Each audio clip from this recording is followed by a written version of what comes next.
នៅចំការរបស់បងប្អូនទាំងអស់គ្នាកំពុងតែមានដំណាំទុរេនម្រេចនិងស្វាយចន្ទីជួបប្រទះបញ្ហាស្លឹកលឿងនិងបញ្ហាក្រិនជាដើមប្រើវិធីច្រើនហើយប៉ុន្តែនៅតែមិនអាចលូតលាស់បានដំណោះស្រាយគឺអាចប្រើផលិតផល Bioderma សហរដ្ឋអាមេរិកម្ដងនេះមើលធានាថាផលិតផលរបស់បងប្អូនទាំងអស់គ្នានឹងមានប្រសិទ្ធភាព5ទៅ7ថ្ងៃគឺនឹងមានពណ៌ស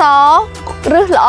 បៃតងក្រាស់និងលូតលាស់ចេញនឹងរឹងមាំល្អ Bioderma ត្រូវបានស្រាវជ្រាវនិងផលិតផលនៅសហរដ្ឋអាមេរិកដែលជាប្រទេសដែលមានការកំពុងអភិវឌ្ឍផ្នែកឧស្សាហកម្មលេខ1នៅលើពិភពលោកដូច្នេះហើយបងប្អូនអាចជឿជាក់ថាមានសុវត្ថិភាពទាំងស្រុងអំពីផលិតផល Bioderma សហរដ្ឋអាមេរិកគឺជាជីបំពន់លេខ1នៅលើទីផ្សារបច្ចុប្បន្ននេះហើយត្រូវបានប្រើប្រាស់យ៉ាងទូលំទូលាយនៅក្នុងប្រទេសថៃវៀតណាមម៉ាឡេស៊ីនិងប្រទេសកម្ពុជា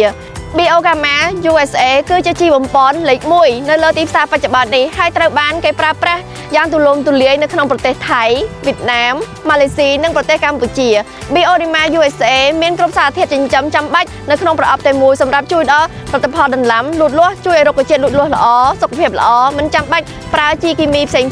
ក្នុងមួយកញ្ចប់1គីឡូក្រាមនេះគឺត្រូវប្រើជាមួយនឹងទឹក2លីត្រសម្រាប់ប្រើប្រាស់ក្នុងផ្ទៃដី2ហិកតាប្រើសម្រាប់លើដំណាំគ្រប់ប្រភេទ Bioderma USA ត្រូវបានណែនាំដោយអ្នកជំនាញប្រតិកម្មឈានមុខគេអាចប្រើប្រាស់គ្រប់ដំណាំនៃការលូតលាស់របស់រុក្ខជាតិពីការថែទាំដើមឈើការចិញ្ចឹមផ្កាការថែទាំផ្កានិងការលូតលាស់ដើមឈើក្រោយការប្រមូលផលធានាបានទាំង7យ៉ាងពីខាង Bioderma USA ធានាជូនផលិតផលសុទ្ធ 100% ធានាជូនប្រើរយៈពេល1កញ្ចប់និងទទួលបានប្រសិទ្ធភាពធានាមិនធ្វើឲ្យប៉ះពាល់ដល់សុខភាពការលូតលាស់ដំណាំសារធាតុចិញ្ចឹមផ្សេងពីសហរដ្ឋអាមេរិកធានាដៃគូច្បាស់លាស់ផលិតផលធានាសងលុយត្រឡប់មកវិញប្រសិនបើមានកំហុសរបស់អ្នកផលិតធានាសងលុយមកវិញប្រសិនបើរកឃើញថាមានផលិតផលคล้ายៗឬផលិតផលមិនច្បាស់លាស់តែនៅក្នុងថ្ងៃនេះតែប៉ុណ្ណោះបញ្ចុះតម្លៃ 50% ទិញ3ថែមជូនម៉ូតទិញ5ថែមជូន2និងទិញ8នឹងមានការថែមជូន3ជាពិសេសនៅក្នុងមួយកេសបោះដុំនឹងសូមឲ្យបងប្អូនមានការទំនាក់ទំនងលេខទូរស័ព្ទទីប្រឹក្សានិងការកំណងទិញសេវាកម្មពី Bioderma USA ភ្លាមនេះ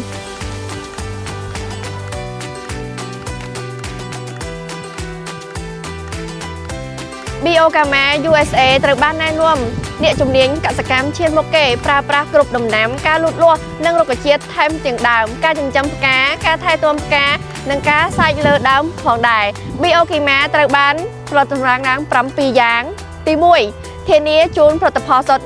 100% ទី2ធានាជូនក្រោយពីការប្រើបាន1កញ្ចប់និងទទួលបានប្រសិទ្ធភាពខ្ពស់ទី3ធានាមិនធ្វើឲ្យផលិតផលមានបញ្ហាអ្វីកើតឡើងទី4ធានាសារធាតុផ្សំពីសហរដ្ឋអាមេរិកពិតប្រាកដទី5ធានាចំពោះភាពកែច្នៃក្នុងដៃគូកសិកម្មទី6ធានាជូនត្រឡប់មកវិញប្រសិនបើផលិតផលមានការមិនពិតលិត7សងលុយមកវិញប្រសិនបើផលិតផលคล้ายឬអ្នកផលិតផលគ្មានច្បាស់លាស់នៅក្នុងថ្ងៃនេះតែប៉ុណ្ណោះនឹងមានការបញ្ចុះតម្លៃ 50% ទិញ3ថែមជូន1ទិញ5ថែមជូន2និងទិញ8ថែមជូន3ជាពិសេសក្នុងមួយកេសនឹងទទួលបានការបោះដុំភ្លាមសូមបងប្អូនតាក់ទងលេខទូរស័ព្ទមកពួកនឹងខ្ញុំដើម្បីប្រឹក្សានិងកំងទិញ Bioderma ឥឡូវនេះ